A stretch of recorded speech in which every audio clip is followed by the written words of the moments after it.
మార్కెట్లోకి ఒక కొత్త రూల్ వచ్చింది which is CAS. This CAS stands for closing option session.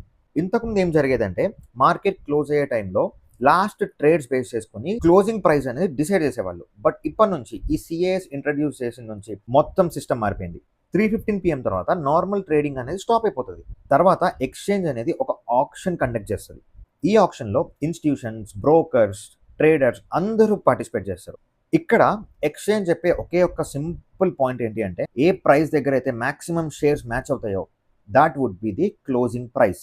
For example 100 rupees దగ్గర 20,000 షేర్స్ మ్యాచ్ అయినాయి, 101 దగ్గర 50,000 షేర్స్ మ్యాచ్ అయినాయి, 103 దగ్గర 80,000 షేర్స్ మ్యాచ్ అయినాయి. ఇప్పుడు సింపుల్గా closing price would be 102 because highest number of shares ఇక్కడే మ్యాచ్ అయినాయి కాబట్టి.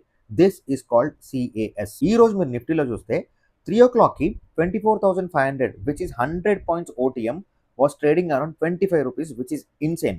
And ఈ 25 minutesలో because of this auction 25 rupees ఉన్న premium absolutely it went to 125 and it closed at 114 rupees. But ఒక ఫుల్ క్లారిటీ రావాలి అంటే I think we need to observe few more days. మీరేమనుకుంటున్నారు?